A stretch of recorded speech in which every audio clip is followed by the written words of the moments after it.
ati dhugumaan eenyummaan keessa kami? Qaama kee moo yaada kee moo miira keeti? Moo wanta kana hundumaa caalaa gadi fagoo ta'e tokko dhalaata?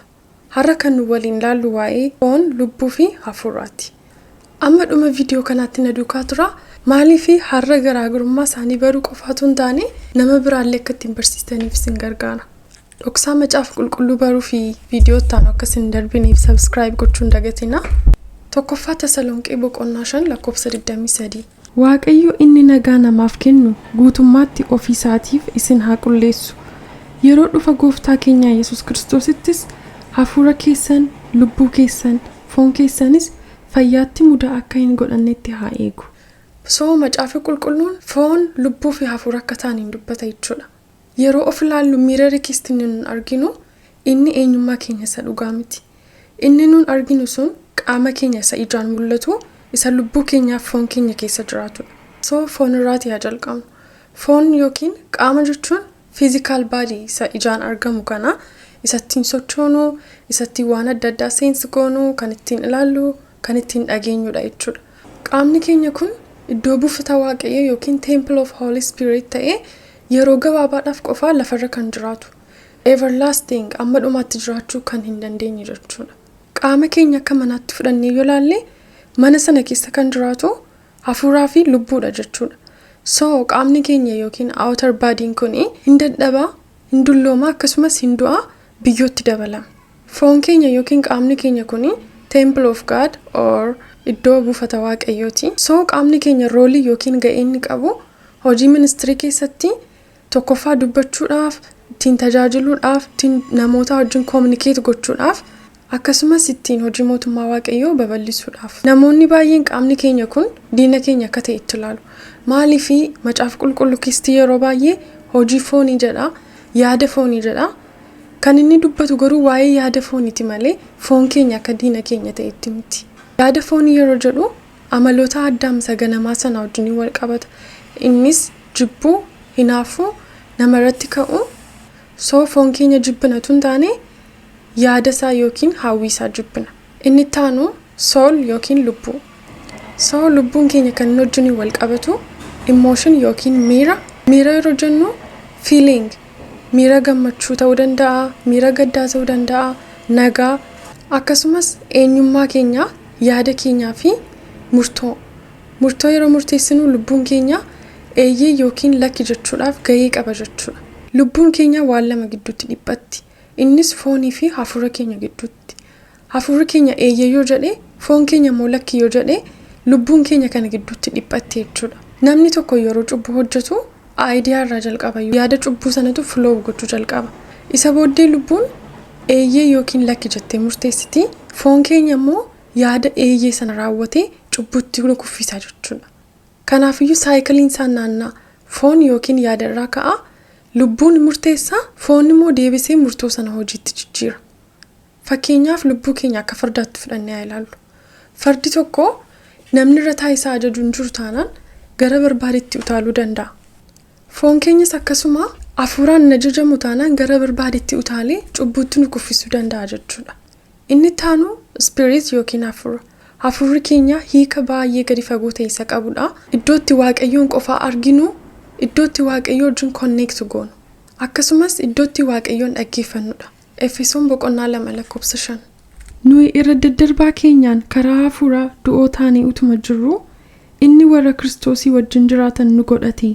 Before Christ, hafuurri keenya du'aa ture, waaqayyoo wajjiniin tootaalii gargar ba'eera, connectionii hin qabnu turre jechuudha. Addaamiif Hewaan yeroo muka sanarraa nyaatanitti hafuurri isaanii waaqayyoorraa disconnect ta'e. Yeroo hafuurri isaanii du'u sanatti maaliin geggeeffamuu jalqabanii? Foon isaaniitiin. Before that, hafuura isaaniitiin kan isaan geggeeffamaa turan. Erga mukarraa nyaatanii cubbutti kufanii garuu iji hin banamee hafuuraan utuu hin taane fooniin jiraachuu jalqabanii jechuudha. So generationiin addaan booddee utuu babal'atu cubbuunis duukaa babal'achaa dhufe. Dhaloota kana booddee cubbuu baay'ee namatti hin tollee fi cubbuu fokkisaa ijaan arguuf gurraan dhaga'uuf illee kan namatti hin tolleetu itti fufaa dhufe jechuudha. Waaqayyoos cubbuu kana waan jibbeef akkasumas sabni isaa kufee akka hafu waan hin barbaanneef ilma isaa gara biyya lafaatti ergee relationship isa broken ta'ee ture sana ofitti deebisachuu yookiin ofitti araarsachuudhaaf gooftaa Yesuus Kiristoosiin gara biyya lafaatti erge jechuudha. Erga Yesus Kiristoos dhufee aboo nuuf laatee garuu hafuurri keenya isaa wajjiniin tokko waan ta'eef cubbuun nurratti gooftummaa godhachuu hin dandeenye jechuudha. Maaliifii kan nuun geggeeffamnu hafuura Kiristoosiin. Kanaafiyyuu hafuurri keenya iddoo nuun itti Waaqayyo wajjiniin qofaa wal arginu. Hafuurri kuni du'ee ture amma garuu jireenya argatee Yesus Kiristoosii wajjiniin communicate gochuu danda'eera jechuudha.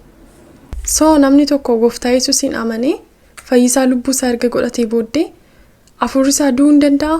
Hafuurri isaa du'uu hin danda'u. Maaliifii already Yesus Kiristoosiin fayyisaa lubbuu isaa godhee gara life isaatiitti accept godheera.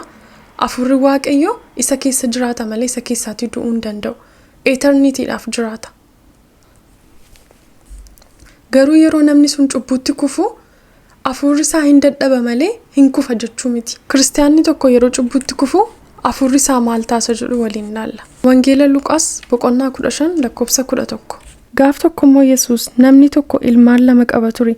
Inni quxisuun abbaa isaatiin yaa abbaa koo qabeenya kee keessaa kan naga'u hirmaata koo naa kenni jennaan abbaan isaanii waan qabu hundumaa ilmaan isaa lamaaniif hire. Ilmi badii kuni abbaa isaa yeroo dhiisee deemetti waan hundumaa qaba guuttadheera ofiin jedhee yaadaa ture. Akkasumas namni yeroo Waaqayyo irraa galagalu waan hundumaa guuttatee waan jirutti fakkaachuu danda'a. Garuu guyyaa tokko gaabbee yeroo deebi'ee dhufu still mucaadhuma isaati. Akkuma kana nuunis yeroo cubbuutti kufnu already Yesus Kiristoosiin accept gooneerra. Waaqayyo mucaa kooti nuun jedheera waan ta'eef Waaqayyo abbummaa isa sana kaaduu hin danda'u jechuudha. Har'a cubbuu keessatti kuftee jirta yookiin sarraa galagaltee jirta yoo ta'e still Waaqayyo siif abbaadha. Abbummaan isaa siif jijjiiramuu hin danda'u jechuudha. Already Christiin life keetti accept gooteetta taanaan hafuurri kee du'uu hin danda'u. Connectioniin sun hin du'u. Garuu maal ta'a? Connectioniin sun weakii ta'a yookiin hin dadhaba.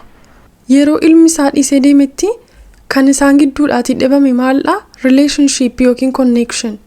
Maaliif adda ba'anii jiru waan ta'eef haasa'uu hin danda'anii communication hin qabanii relationship hin qaban. Akkasuma namni tokko yeroo Waaqayyo irraa fagaatu identity isaa sanatu badatu hin taane connection inni Waaqayyo wajjin qabu sanatu jalaati weakii ta'a yookiin hin du'a. Garuu yeroo gaabbii gara Waaqayyotti deebi'u connectioniin sun deebi'eetu relationship cimaatti jijjiirama jechuudha. Mee lubbuu keenya akka kaandilitti fakkeenya fudhannee haa ilaallu. Hafuurri keenya immoo ibsaa. Kanaafiyyuu kaandiliin kun ibsaan ittiin qabsiifamu yoo ta'e gatii hin qabu, ifa argachuu hin danda'u. Akkasumas lubbuun keenya hafuura keenyaan hin gaggeeffamu taanaan ifa kennuu hin danda'u yookiin Waaqayyoof sirriitti booldii ta'ee jiraachuu hin danda'u jechuudha. Amma torbee wal arginutti nagaaf jaalala Waaqayyoon tura.